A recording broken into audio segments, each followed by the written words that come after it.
Pulled fair down the left field line. Oh my gosh, it's happened again. Remarkably bad. It's happened again where the Phillies have blown another save. It's Rangers Suarez this time. It's a 3-3 game. A 2-run double from Jurickson Profar. I cannot believe this has continued to happen. Almost makes you a little sick to your stomach. Oh. Is the Phillies rebuild ever going to be a success? I mean, it seems like they're wasting the prime years of their stars like Bryce Harper, JT Realmuto, and Aaron Nola. And doesn't it seem suspicious that once the Phillies have given up on somebody and they go to some other team that, well, they seem to find more success there? Take Gabe Kapler. He was practically run out of Philadelphia on a rail. Now he's managing a team in San Francisco that's, well, competitive for the National League West. And Nick Pivetta? He seems to be really happy and doing well with the Red Sox. So why is it the Phils just haven't seemed to be able to put together a successful rebuild? In this video, we're going to take a look at what went wrong with this Phillies rebuild. Welcome to Philadelphia Baseball History. On this channel, we talk about the history of baseball from the A's to the Phillies to the 19th century. And sometimes we talk about contemporary baseball issues. So if you love baseball and if you love Philadelphia, stick around and subscribe to our channel. How do you show your home team pride? With mugs, t-shirts, masks, phone cases, tote bags, and so much more. Check out tpublic.com and search for Philadelphia baseball history. Look, let's face it, in its 138-year history, the Phillies haven't exactly been the most successful sports franchise. I mean, after all, they've lost over 11,000 games. That's the most of any sports franchise in history. And the Phillies have spent so much of their existence at or near the basement. The 1920s, the 1930s, the early 1940s, the late 1960s. They were just times when the Phillies played some really bad baseball. Very frustrating times for the fans. Phillies fans were being sold on a promise. That promise was that the Phils were going to change their philosophy.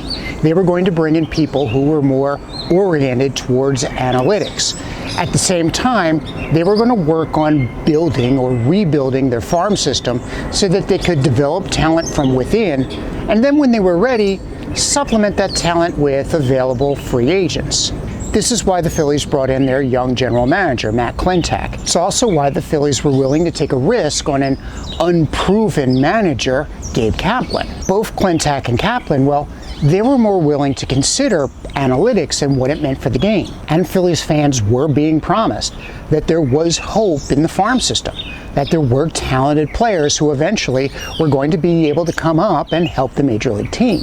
The Phillies were going to refrain, at least at first, from signing any big-name veterans from the free agency market and concentrate instead on developing their homegrown talent in the minor leagues. It was a strategy that was met with biting criticism from some members of the national media. Do you remember back in 2015 and 2016?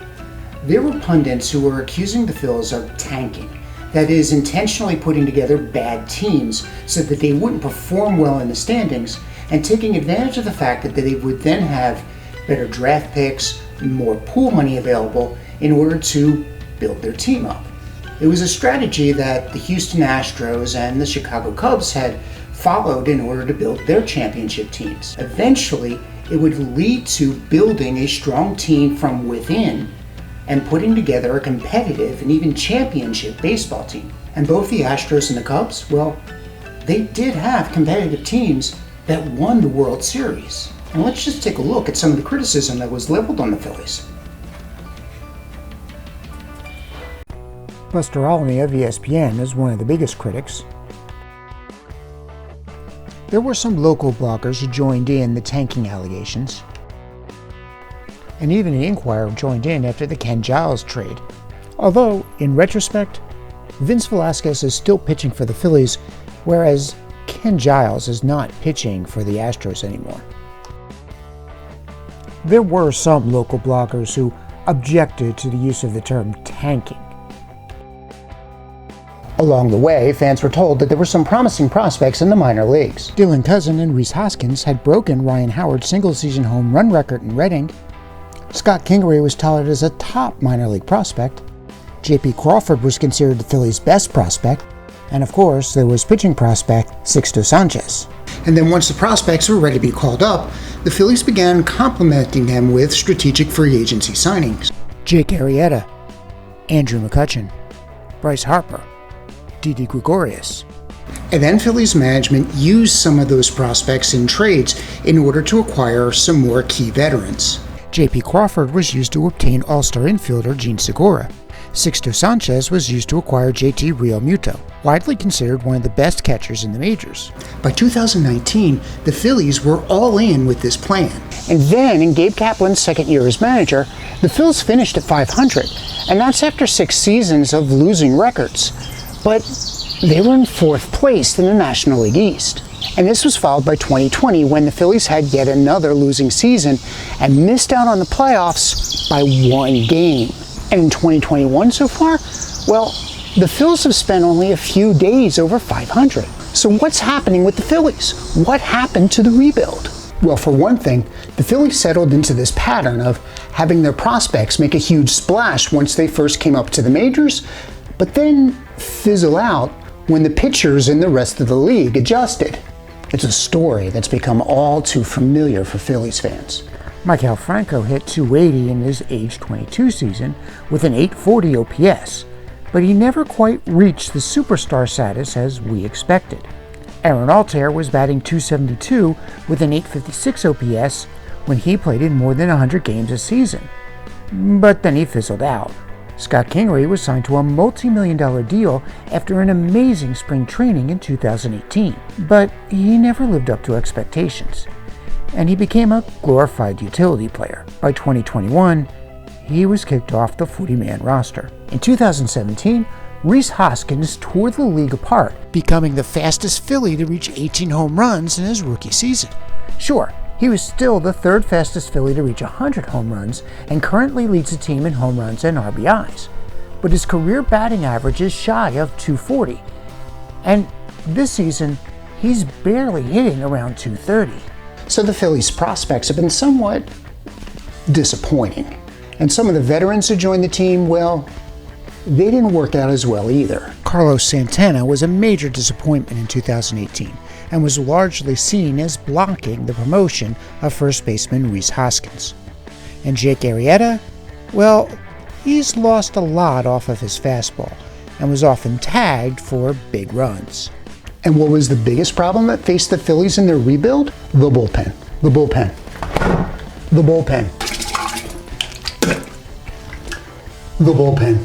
The bullpen. Back toward the middle. And a base hit. Way outside, ball 4. That'll put 2 on with 1 out. Right there, everybody has a different cue. That's back-to-back walks now for Morgan. It loads the bases up. And here comes Joe Girardi. So he's going to bring in Hector Neris with the bases loaded. It's a tough spot for Hector. And a line drive, base hit it to right field. At least 1 will score, it'll be 2. And the Tampa Bay Rays have taken a 6-4 lead here in the bottom of the 8th inning. It's a statistic that nobody wants to lead the majors in. 3-run leads, 7 losses. There's no doubt that in the 21st century, the bullpen is a key aspect of a team's success. With all this emphasis on pitch counts, well, a starting pitcher is often yanked once they've gone through the lineup the second time. And having somebody to come in from the bullpen in order to shut down the opposition has become critical. Gone are the day of complete game pitchers. Middle inning relievers are the backbone of a team's success. That is the site for the final regular season game of the 2020 baseball season. Yes, the Phillies do have a chance despite the fact that they've lost 6 of 7. That's right, 6 of 7. They find themselves on the outside looking in as play begins today in Major League Baseball. But if they win and the Giants and Brewers lose, the Phillies would be in the postseason, they'd be the second team in baseball history to qualify with a less than .500 record. And they missed the playoffs by 1 game. 1 game. 1 game. 1 game. 1 game. 1 game. 1-2 to Gregorius. Ground ball right side. This should do it. Brasso has it, and the season is over. The Phillies run out of steam in the end. They lose 7 of 8.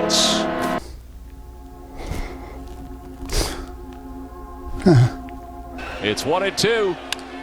Out towards center field. Odubel is there, makes the catch. The runner tags from third, coming home. The throw to the plate hits the mound, and the Mets have won it on a sacrifice fly by Michael Conforto. They win it 4-3 here in the bottom of the 9th inning. Yeah. The saddest part is, Tom, they could be 2 games out of first place right now, and should be 2 games out of first place right now. No. They had a chance to win a game where Jacob deGrom was the starting pitcher for the New York Mets, and they just couldn't do it. No.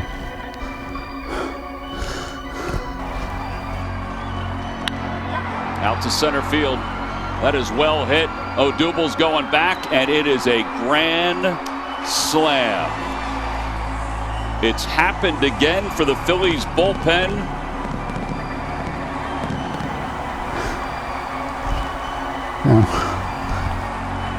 Another blown save opportunity, and the Reds have taken a 6-4 lead. No. 21 blown saves in 76 games. They're 4 off the franchise record for 162 games. They have 7 blown saves this week alone. Not again. No, not again. An eventful 2 innings for the Phillies bullpen has given the Reds a 12-4 victory. Oh my God, that was a nightmare. I thought that the Phillies had done everything right. They scored a bunch of runs, they had a great performance from their starting pitcher, and the bullpen just blew it in the late innings. But that was a problem in the 2020 season, right? They took care of that in the offseason. I gotta wake up. Let me go get some caffeine.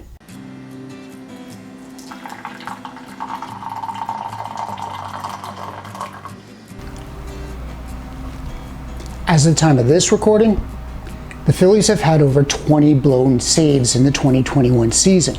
In fact, there was a time at the end of June and early July when they had 6 blown saves in a row. This bullpen stinks. It is inferior.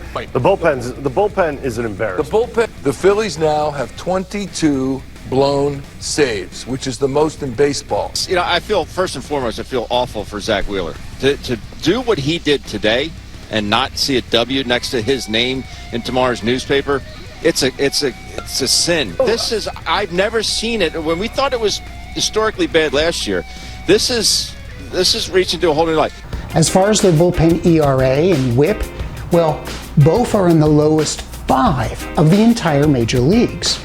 And now some of the same pundits who accuse the Phillies of tanking, well, they claim that the result is a failed rebuild. Sam Miller of ESPN claimed that the Phillies botched the rebuild. And even local sports radio, WIP, has claimed that the Phillies engaged in a failed rebuild. So surely, with what has been considered as a failed rebuild, there's some financial pressure on the team to get it right. Isn't there? Well, not exactly. You see, the Phillies are a business, and they're answerable first to their investors. And as long as revenue is up, well, the investors are going to be happy. In fact, putting a team together that is consistently contending for a championship, well, that can be detrimental to a team's revenue. Let's consider for the moment the experience of Connie Mack and the Philadelphia Athletics. Now, if you grew up a Philadelphia baseball fan, you probably heard all the jokes, namely that the wrong team left Philadelphia. And that's because the Philadelphia Athletics won 9 American League pennants and 5 World Championships. So let's take a look at the numbers. Specifically, I'm looking at the attendance as reported by BaseballReference.com. As you can see from this data, attendance for the Philadelphia Athletics shot up between 1908 and 1909 as the Athletics became competitive. It then declined a little bit as the A's won their first 2 World Series, and attendance dropped off dramatically, even though the A's had won 3 World Championships by 1914 and again went to the World Series. This pattern was repeated when the A's experienced their second World Championship run. Attendance shot up in 1927 and 1928 as the A's became competitive. Attendance peaked in 1929 when they won their 4th World Championship, and then declined in 1930 despite winning the World Championship that year, and declined even further in 1931 despite having 2 World Championships in a row and returning to the World Series. But let's consider the Phillies situation. You see, back in Connie Mack's time, the way baseball teams earned revenue was by selling tickets and bringing people out to the ballpark. Attendance drove profits. That's not so much true with modern baseball. So once again, let's look at the numbers. This data is from a website called Statista.com. Notice how after the Phils won the World Series in 2008, revenue increases until it reaches its first peak in 2012. And that's the first year that the Phillies missed the playoffs in 5 years. And despite a slight drop-off, revenue remains high, even in 2015, which was the nadir of the Phillies situation. Revenue made a jump in 2016, the year the Phillies supposedly were engaging in tanking, and then reached record levels in 2019. Although revenue dropped off in 2020, remember this was the pandemic year, so there was no attendance and they played 1/3 of a regular season. With that perspective, revenue was still very high. So you see, as counterintuitive as it is, modern professional baseball teams, they're not in the business of putting championship teams together every year. They're in the business of entertainment. They're in the business of giving you something to do on a hot summer night. Do you remember between the 2017 and the 2018 season? Back then, there was a lot of criticism for Phillies management because, well, they stated that they weren't going to invest in big-name free agents. Instead, they were going to take their money and invest in stadium improvements. Now, some of those stadium improvements included things that, well, children could do while they're at the ballpark, particularly children who didn't want to sit through a 2, 3, 4-hour game. Things like the yard, the wiffle ball field, which is now in the area where Bull's barbecue pit used to sit. So having things like a playground or a wiffle ball field with strategically placed screens, well, that allows me to bring the kids, especially young kids, out to the ballpark so they can still enjoy themselves and I can still get the atmosphere of being in the ballpark and enjoying the game. The fact of the matter is that much of the investments of the Phillies or any other major league team in the past decade or so, it's been to insulate themselves from relying on attendance as their sole means of revenue. So by diversifying their sources of revenue to things like merchandising and television contracts and endorsements, well, that allows the Phillies and other major league teams to insulate themselves from fickle fan attendance. It allows them to continue to have a stream of income even when they're not able to put together a competitive team. Now, this isn't to say that fan opinions don't have an effect. After all, it was fan criticism that in part got Ruben Amaro Jr. fired. Fan criticism is what got the Phillies to finally look at analytics in a very serious manner. Fan interest and fan criticism is why the Phillies went after Bryce Harper. Fan pressure had a role to play in the Phils re-signing JT Realmuto. Fan criticism played a role in why Gabe Kaplan was fired.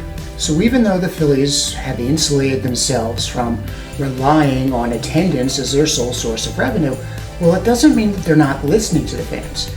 After all, if the Phils lost all of their fan base, well, they couldn't even rely on television revenue. So what's a fan to do? The fact is, there are no quick fixes. After all, the Phils have been working on fixing the bullpen for years, and well, it's still a problem. And it's widely been reported that the Phillies minor league system, well, it's not as strong as it once was. And while there may be some big name free agents available in the offseason, especially pitchers, well, most of them are in their mid to late 30s. So for now, the Phillies fans just have to grin and bear it and hope that, well, maybe the rest of the National League East is just as weak as the Phillies are. And then, maybe, just maybe, they can hit a hot streak in the second half of the season and sneak their way into the playoffs. Because recent history has shown that even a weak team, if they get hot in the playoffs, they can contend for the World Series. So now it's your turn. What do you think of the Phillies rebuild so far? How do you think the Phillies should approach the trade deadline? Don't forget to give us a like, tell your friends about us, subscribe, and as always, thank you so much for watching. Thank you for watching. Don't forget to like, subscribe, and share. If you have any ideas for topics that we can cover in the future, please let us know in the comments below. If you would like to see more of these videos, please consider becoming a patron through Patreon. Again, we'll have a link in the description box below.